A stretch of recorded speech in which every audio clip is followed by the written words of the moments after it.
dans une société que l'on peut appeler traditionnelle et comme la société médiévale occidentale, qui est traditionnelle, la technique est subordonnée à un certain nombre d'impératifs, par exemple des impératifs religieux. Dans certaines civilisations, on n'avait pas le droit, par exemple, de labourer la terre avec des instruments en fer, parce que la terre était considérée comme la mère et qu'il ne fallait pas la blesser avec un outillage trop dur. Et c'était un impératif. De la même façon, les Égyptiens n'ont pas adopté la roue, alors que les Hyksos connaissaient la roue depuis longtemps, les Égyptiens la connaissaient aussi, mais ils ne l'ont pas adoptée parce que la roue représentait le cercle solaire et que l'on n'avait pas le droit d'utiliser matériellement le cercle solaire pour des besoins purement matériels.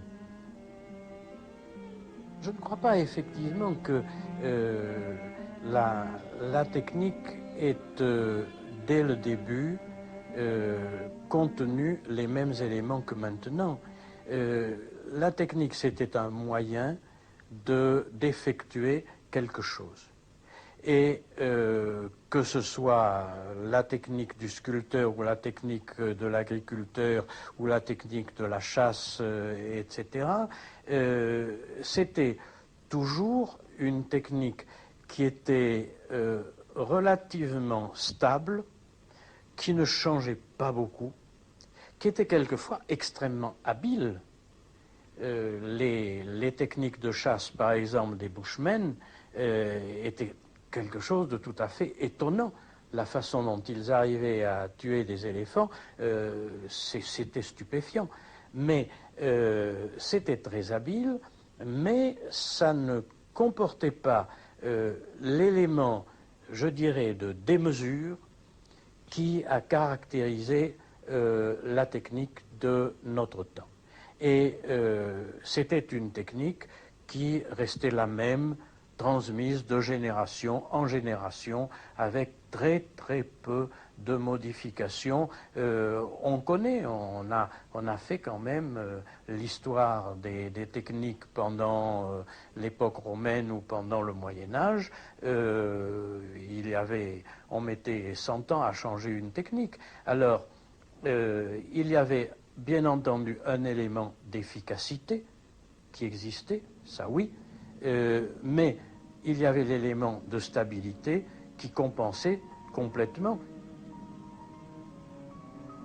Au Moyen-Âge, dans les impératifs religieux, d'une part du christianisme, d'autre part, toutes les croyances paysannes concernant le travail, etc., tout cela était dominant par rapport aux instruments, à l'appareillage. À partir du moment, au XIVe, XVe siècle, dans le monde occidental, où on a critiqué complètement tout ce que tout ce que l'homme croyait, tout ce à quoi il tenait, où on a mis en question la tradition. C'est très important. Dans les sociétés anciennes, tout se faisait par tradition et brusquement, au XVe siècle, en France par exemple, on va brusquement balayer la tradition, ce n'est plus la chose importante, les coutumes sont mises en question, etc. Alors, brusquement, l'homme s'est senti en quelque sorte libre de faire n'importe quoi.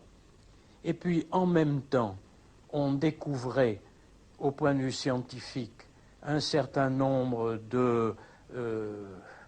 disons, de vérités qui mettaient en question les croyances jusqu'alors dominantes, et le fameux débat autour de la Terre qui est au centre du monde ou pas au centre du monde, etc., ça a été très caractéristique.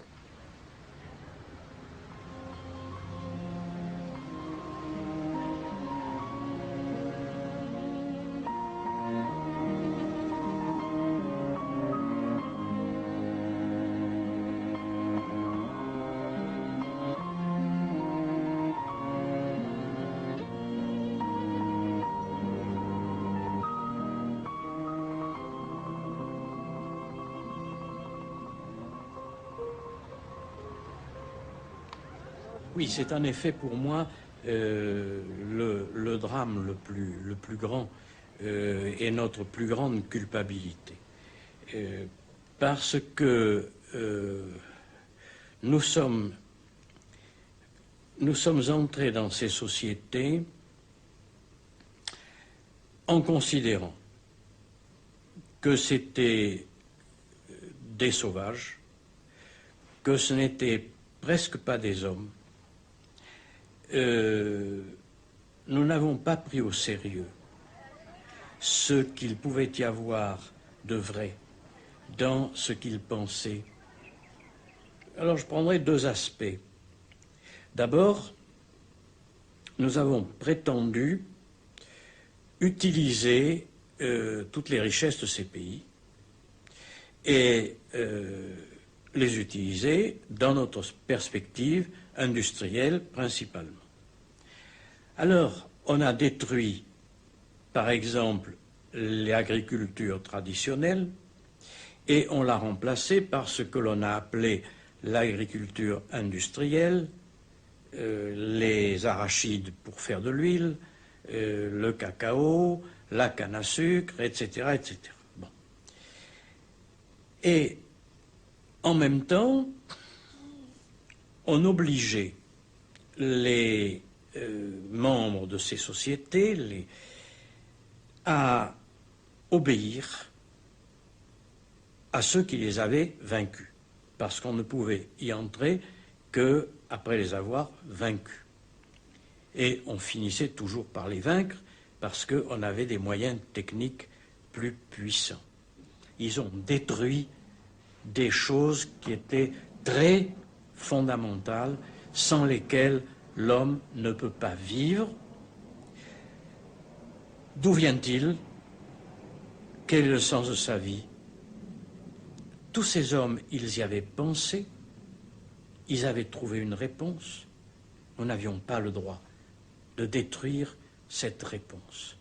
Alors, nous avons détruit ces structures sociales, nous avons détruit l'ensemble des croyances, c'est-à-dire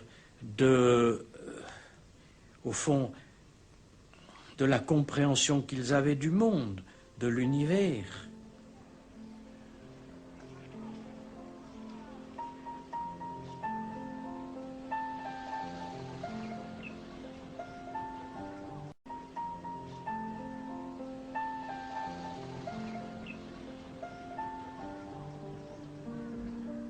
Bien entendu, le sacré n'est pas toujours le même, mais l'homme a toujours respecté. Et lorsque une puissance détruisait ce que l'homme avait à un moment dans une société, à une époque, appelé le sacré, alors l'homme vénérait, respectait cette nouvelle force qui avait manifesté qu'elle était plus forte. C'est-à-dire que c'était un sacré qui était plus sacré que l'autre. Et c'est un des aspects qui est très grave dans notre société, c'est que la technique, ayant détruit tout ce que l'homme considérait ou appelait le sacré, dans la nature, etc., eh bien l'homme est spontanément amené à regarder la technique comme du sacré.